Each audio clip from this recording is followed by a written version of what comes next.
Jayden, FBI. You got a badge or something, Mr. Jayden? Yeah, of course.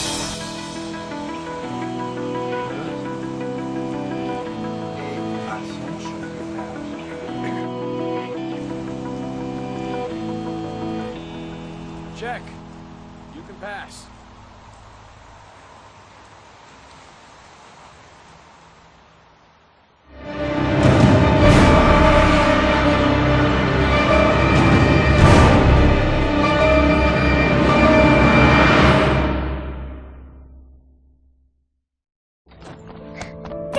Hey, take it easy, you're gonna knock me over. So this is your big day, huh? Am I grown up now? 10 years old, that's not exactly grown up, but you're getting there. So, could you just give me a name for the camera? My name is Pascal Langdale. What is the text that was given to you? I have Norman, Jayden, and Ethan as well. Sean may be dead in a few hours. He wants to test me. He wants to punish me for Jason's death. I'm the one who should have died. I wanted to save him. I would have done anything to give my life for his, but I couldn't. Not a day goes by that I don't see his face.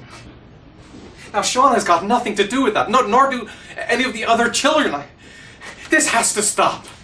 You've got to hand yourself into the police. Look, if I hand myself into the police, I lose all chances of finding Sean. They'll question me, but I won't be able to tell them anything because I don't know anything. I don't know what happened. Ethan, you may have killed those children. You don't know what you're capable of. You must hand yourself in. I have to save Sean at all costs. He may be a prisoner somewhere, and I'm the only one who knows where. If I have to face up to all these trials to prove to myself that I love my son, then I'll do it. Ethan, it's crazy. You have to hand yourself in. I'll hand myself into the police when I have found Sean. Now, don't... Promise me, you won't inform on me until I have found my son. Recent report indicates that the police are now treating this as another kidnapping. Obviously, Hello there, time is running sweetheart. out fast for the What can I do investigators for trying you? to find the child. I'd like a I'm room. Michael Nettie for ICN. For you? Anything. That's for sure. I'm 25. I've been modelling for 5 years. I didn't mean to get into modelling at all. I was scouted on the street. I was shopping with my mum. The last time I saw him, He was watching a convoy of trucks going by. I was about 50 yards away, and he suddenly turned and looked at me, locked on my eyes, and I didn't realise what was happening straight away. I heard cries from behind me, everyone started running in slow motion. I just remained motionless, locked on his gaze. I hadn't noticed the detonator in his hand.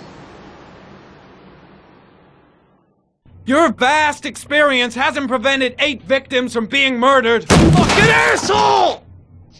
Blake, if you've got a better plan, I'm willing to listen. Don't be shy. I'm all ears. Yeah, Leonor can then BFD. Can you tell me a bit about what you've done recently? The last thing I did a thing called Richard the Lionheart for the BBC. Corda confessed. You beat him all night to make him talk! He would have confessed to Kennedy's assassination if you asked him! Your confession is a heap of shit! Corder is not the origami killer.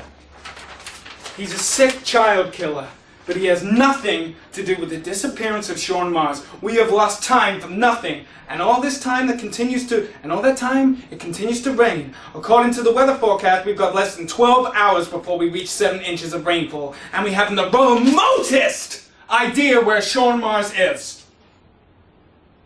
Excellent. I bought 10 minutes of your time, didn't I?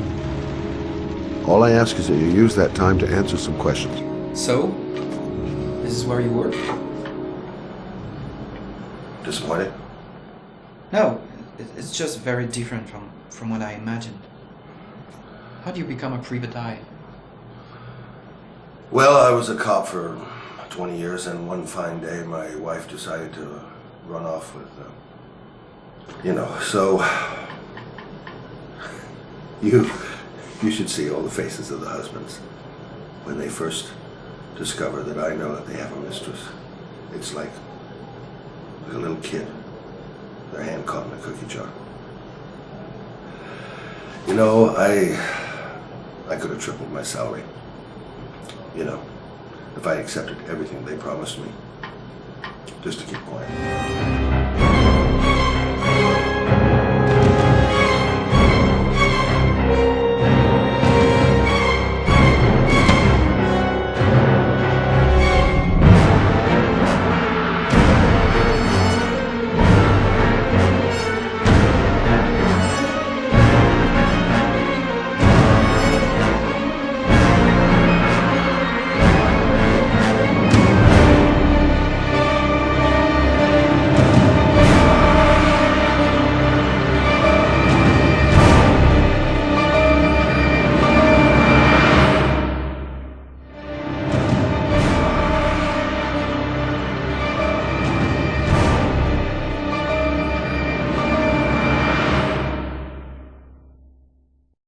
In an experience like Heavy Rain, I believe the music plays a very, very important role, and we know that, but we rediscover that at each game.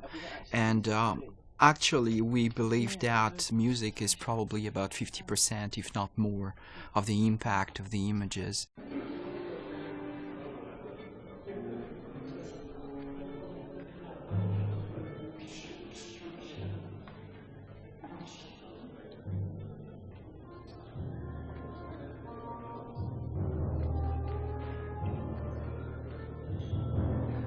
Biggest challenge with music in a title like Heavy Rain is the non-linear nature of the piece. So many actors told us that it was like the work of 3 to 4 movies, and regarding the music, it's exactly the same. It's as much work as 3 to 4 movies because of the non-linearity of the game.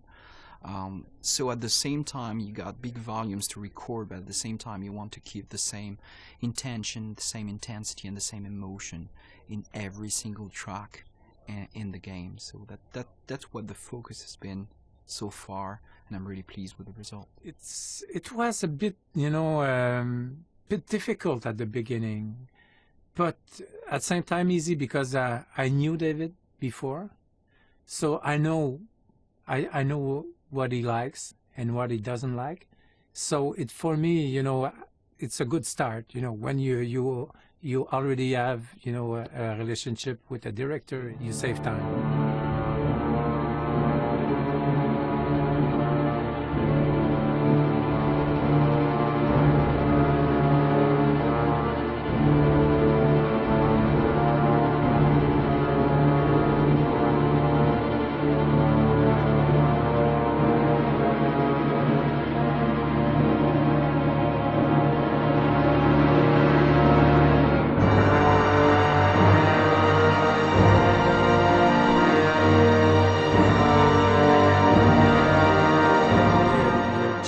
Not to build something that is not there.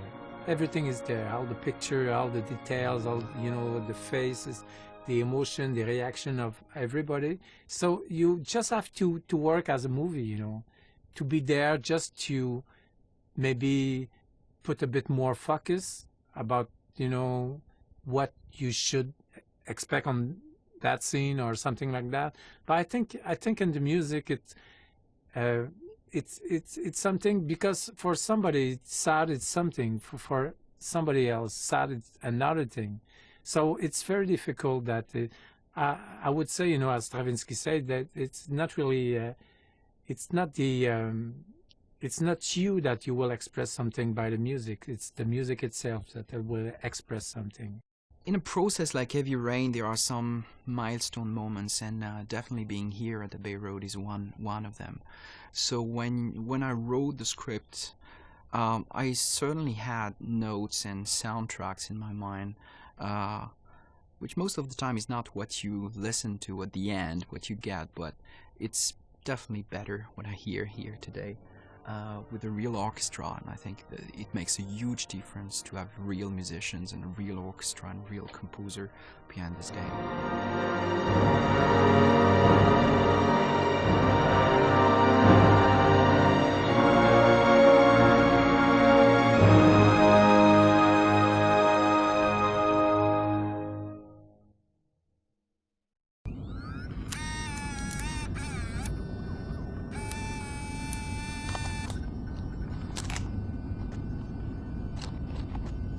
Go ahead, take a seat. Can you give me your name and your age, please? My name is Mary Smith. I'm 24. Have you ever taken any acting lessons, Mary? Not really. I couldn't afford it, but I watch a lot of films and I learned so much by watching them. Have you shot anything recently? I've had a few bit parts, little things here and there, nothing very serious for the moment. I'm always too tall, too short, wrong hair. There's always something wrong with me. Okay. Have you learned your lines? Yes. Let's get started. Mark it, please. Casting Heavy Rain, actress Mary Smith, take one. And action. The first time I saw you, I knew you were the one. I thought these things only happened in the movies, you know? The pounding heart, the sweaty hands, and the shaky legs. I was coming out of the theater, and it started pouring heavy rain, so there I was, soaking wet, teeth chattering, freezing cold, and then you came up to me. You looked at me straight in the eyes and you said, "Need an umbrella, miss?" You sent me flowers for weeks and you said you'd love me forever. 3 months later we were getting married. God, it sounds so stupid. It's such a corny romance. But real life, it never ends up being what you think it's going to be. You think it's going to be one big happy fairy tale. And then one day you wake up in an average little house leading an average little life, and your real dreams are about paying the bills and maybe someday getting a bigger TV. And you realize that maybe that wasn't the life you were dreaming of. You realize maybe things could have been different. And maybe I actually could have lived with all of that, but then one day it all just stops. It starts with something small. A little lipstick on a collar, a few nights when you come home a bit late. At first I tell myself that I'm crazy, that you would never do such a thing. But just to ease my mind, one night I follow you as you leave the office. I follow you to the CD hotel where you meet the girl. And then my whole world falls apart.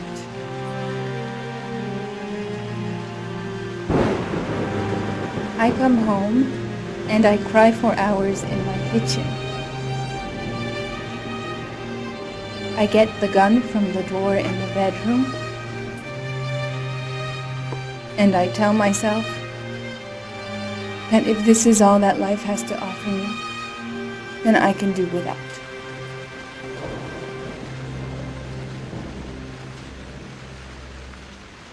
But then I change my mind.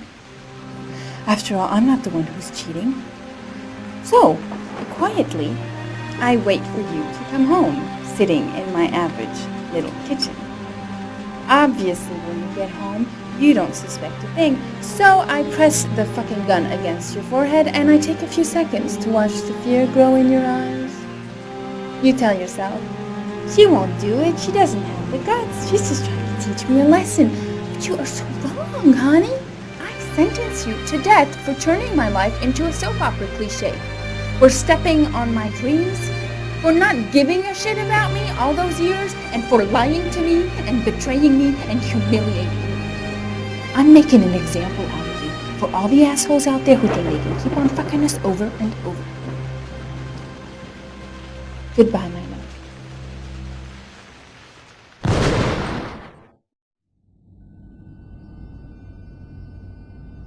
So, how was it? Very nice, very nice.